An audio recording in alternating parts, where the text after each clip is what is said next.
एक आदमी जंगल के बीच नींद से उठा और उसे महसूस हुआ कि उसके जख्म एकदम चमत्कारिक तरीके से ठीक हो चुके हैं। इतना ही नहीं, अब वो 100 मीटर दूर किसी मकड़ी के जाले की हल्की आवाज भी सुन सकता था। उसकी नजरों की फोकसिंग पावर इतनी तेज हो चुकी थी कि वो दूर दूर तक जानवरों की मौजूदगी महसूस कर सकता था। और जब उसने सिर उठाकर आसमान की तरफ देखा तो तारों और आकाशगंगा तक की डिटेल्स पहले से कहीं ज्यादा क्लियर नजर आ रही थी। उसी पल उसे समझ आ गया उसे वैम्पायर की ताकत मिल चुकी है। तभी दूर आसमान में कुछ अजीब सी आवाजें गूंजी। उसका देश तुर्की साम्राज्य के हमले की चपेट में था। वो फौरन दौड़ पड़ा सीधा अपने किले की ओर। उसे हर हाल में लड़ाई शुरू होने से पहले वहां पहुंचना था। लेकिन जैसे ही उसने दौड़ना शुरू किया उसका शरीर अचानक चमगादड़ों के झुंड में बदल गया। कुछ ही सेकंड में वो उड़कर दोबारा इंसानी रूप में जमीन पर उतरा और इसी के साथ उसने एक नई ताकत को अनलॉक किया, टेलीपोर्टेशन। अब वो और वक्त नहीं गवा सकता था। वो चमगादड़ बनकर किले की दीवारों तक पहुंच गया। अब उसे अपने अंदर एक अलग ही ताकत महसूस हो रही थी, जैसे अकेले ही दुश्मनों की पूरी आर्मी को रोक सकता हो। उसने जोर से दहाड़ लगाई और चीते की रफ्तार से दुश्मनों के बीच घुस गया। उसकी मूवमेंट्स इतनी तेज थी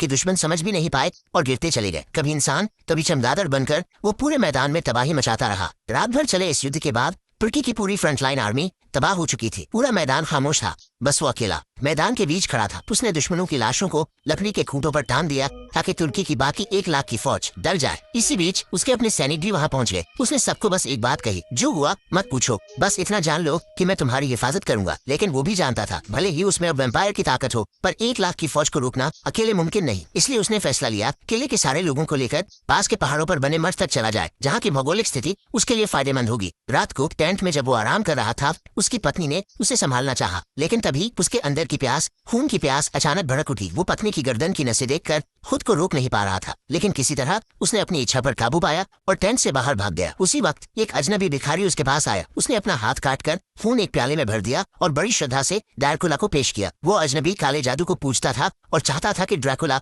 उसे अपना सेवक बना ले, लेकिन ये देखकर ड्रैकुला गुस्से से तिलमिला उठा। उसने उसे जोर से धक्का दिया। वो अपनी अंदरूनी भूख से लड़ रहा था। उसे सिर्फ 3 दिन तक इंसानी खून से दूर रहना था। अगर ये कर पाया तो उसका शाप टूट सकता था और वो दुश्मन की पूरी फौज को हरा सकता था। अब तक उसके शरीर के पुराने सारे घाव भी गायब हो चुके थे। ड्रैकुला ने अब सारी सच्चाई अपनी पत्नी को बता दी। उसने खुद को धूप में जला देने की कोशिश की ताकि पत्नी को समझ आए कि उसके अंदर क्या चल रहा है। पत्नी फौरन दौड़ी और उसे रोका। अब उसे समझ आया कि उसके पति ने ये सब देश की हिफाजत के लिए किया, क्योंकि वैम्पायर दिन में सूरज की रोशनी नहीं झेल सकता। किले के लोग तेजी से मठ की ओर निकल पड़े और दूसरी तरफ तुर्की के 1 लाख सैनिक तैयार हो चुके थे। डर के मारे किसी को भी वैम्पायर की ताकत का सामना न करना पड़े, इसलिए उनके चेहरों पर पट्टियां बांध दी गईं और अब इस भयानक युद्ध की शुरुआत होने